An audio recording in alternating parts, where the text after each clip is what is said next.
بسم اللہ الرحمن الرحیم۔ السلام علیکم۔ محنتی نوجوان خوددار وکیل۔ سامعین، قائد اعظم کے قیام انگلستان کے بارے میں معلومات بہت کم ہیں، تاہم کچھ کتابوں میں ان کے چھوٹے چھوٹے واقعات ملتے ہیں۔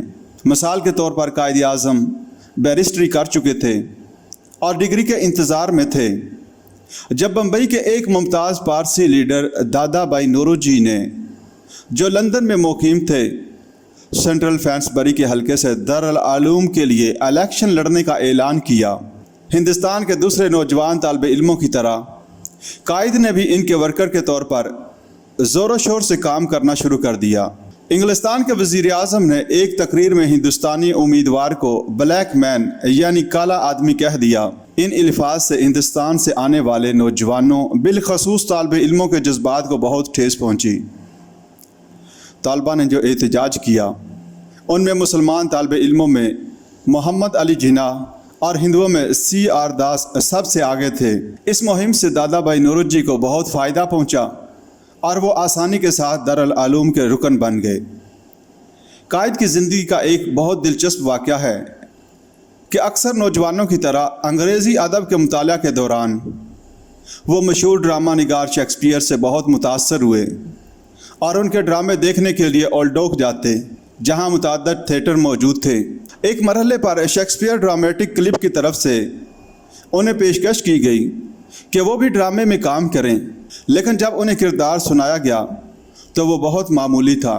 قائد نے، جو نوجوان ہونے کے باوجود اعتماد سے بھرپور شخصیت تھی، شکریہ کے ساتھ ایک ثانوی کردار کرنے سے معذرت کر لی۔ ظاہر ہے جو شخص مستقبل میں ایک نئے ملک کی بنیاد رکھنے والا تھا، وہ کوئی چھوٹی بات قبول کر ہی نہیں سکتا تھا۔ 1896 میں یعنی انگلستان میں 4 سال قیام کے بعد محمد علی جناح بحری جہاز سے وطن واپس لوٹے تو گھریلو زندگی میں ان کے لیے دنیا بدل چکی تھی۔ ان کی اہلیہ اور والدہ دونوں کا انتقال ہو چکا تھا اور والد کا کاروبار میں نقصان کی وجہ سے مقروض ہو چکے تھے۔ ان کے والد جناح بھائی پونجا بھائی کی خواہش تھی کہ محمد علی کراچی میں پریکٹس کریں، لیکن قائد نے فیصلہ کیا کہ وہ بمبئی جا کر قسمت آزمائیں گے۔ معروف سیاسی اور ادبی شخصیت سروجنی نائیڈو، جنہیں بلبل ہند بھی کہا جاتا ہے، انہوں نے قائد پر اپنی کتاب ایمبیسڈر آف یونٹی میں قائد کے فیصلے کے بارے میں لکھا ہے کہ جناح قسمت کے دھنی تھے، لیکن انگلستان سے واپسی پر جب ان کا خاندان غیر متوقع طور پر غربت کا شکار ہو گیا تو جناح اپنی پرکشش جوانی، بے مثال جرات اور بے پناہ عزم و ہمت کے بل پر دنیا کو مسخر کرنے نکل کھڑے ہوئے۔ یہ 1897 کا سال ہے اور ہم دیکھتے ہیں کہ ہمارے قائد نے، جو ایک نوجوان ہیں، بمبئی کے ایک ہوٹل میں کرائے پر ایک کمرہ لے کر ہائی کورٹ میں اپنا نام درج کروا دیا۔ فورٹ ایریا میں واقع ایک چھوٹے سے دفتر میں قانون کی کتابوں پر جھکا ہوا محمد علی بظاہر کسی موکل کے انتظار میں نظر آتا ہے، لیکن در حقیقت قدرت اس نگینے کی تراش خراش کر رہی ہے جسے آگے چل کر صرف غیر منقسم ہندوستان ہی میں نہیں بلکہ دنیا اسلام میں چمکنا تھا۔ وکالت کے دور کی ابتدا ہی میں بے شمار مشکلات کے باوجود قائد ہر شخص سے خندہ پیشانی سے ملتے تھے۔ جواسم الوا کی کتاب لیڈرز آف انڈیا، اس میں قائد اعظم کے ان دنوں کا ذکر ان الفاظ میں کیا گیا ہے: شروع کے سالوں میں جناح ہر تکلیف برداشت کرتے لیکن منہ سے اف تک نہ کرتے۔ انہوں نے کبھی کسی سے اپنا دکھ بیان نہیں کیا۔ جیالانہ صاحب لکھتے ہیں کہ اس دور میں قائد انتہائی پرکشش شخصیت کے مالک تھے۔